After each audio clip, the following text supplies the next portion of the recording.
This is the new Range Rover Evoque. It has been turning heads and selling like hotcakes ever since it came out. And it's been winning awards too. It won the North American Truck of the Year, and it also won the World Design Car of the Year award.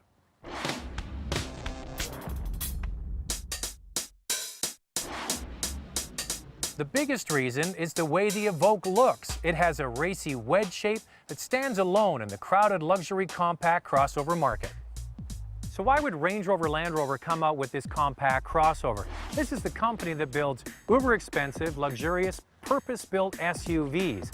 Well, first and foremost, there are new fuel regulations coming in 2016 that's going to have to make all car companies reduce the amount of fuel their vehicles use. And by coming out with this very stylish crossover, it opens up the Range Rover brand to a whole set of new customers that could prove to be very lucrative. This new crossover was developed when Rover was under Ford's umbrella. It has since been sold to Tata in India. The platform is shared with the Volvo XC60, which was also owned by Ford at the time. It also has a Ford engine under the hood.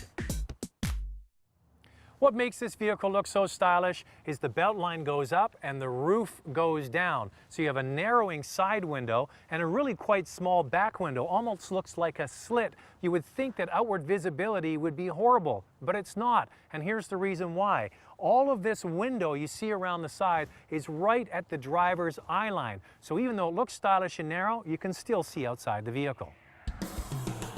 The big side mirrors also help the driver see around the car. The liftgate opens up to a usable cargo area, but if this vehicle is to be used for moving a lot of stuff, make sure that the size is good enough. Now, the interior of this new Range Rover Evoque is a bit of a Ford parts bin, starting with the steering wheel. Looks right out of a Ford whatever. Then you get to the interior design. It looks a lot like the Volvo XC60. Even the floating dash here in the center is very similar. You look at the materials they use on the upper parts of the doors and the dash, also looks like the XC60. The center-mounted shifter is borrowed from a Jaguar. The seats feel like a combination of Jag and Volvo seats. The front seats are comfortable and offer a lot of space, which is also accentuated by the huge moonroof. Range Rover didn't decide to develop their own engine for this new Evoque. They went to Ford. They're using their 2-liter direct injection turbocharged EcoBoost engine. Power is rated at 240 horsepower, but it's the torque and drivability of this new motor that makes the Evoque so much fun to drive. With 251 foot-pounds of torque at just 1,750 RPM, the Evoque blasts away from a light and passes on the highway with ease. Now, this 6-speed has some nice features. First of all, it's got a sport mode to make the engine more lively, and it has paddle shifters behind the steering wheel, which really helps to wring the most out of this very competent engine. Range Rover is known for their truck-based SUVs, so having a car-based crossover in their stable provides a very rewarding driving experience, something that's totally different from their other products.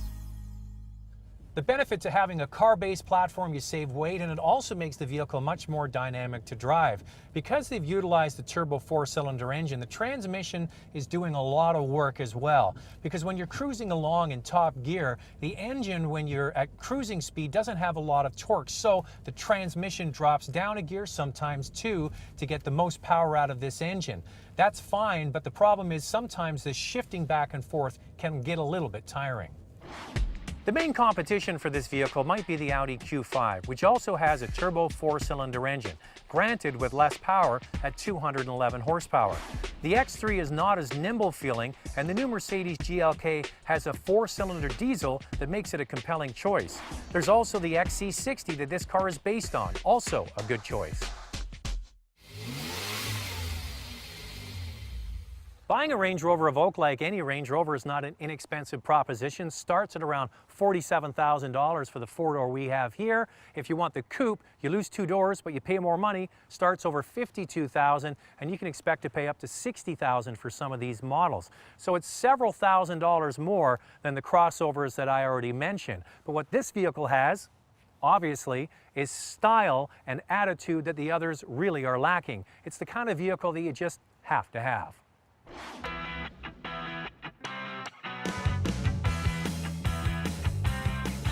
Interested in an SUV? We have all the reviews of the latest models at drivingtelevision.com.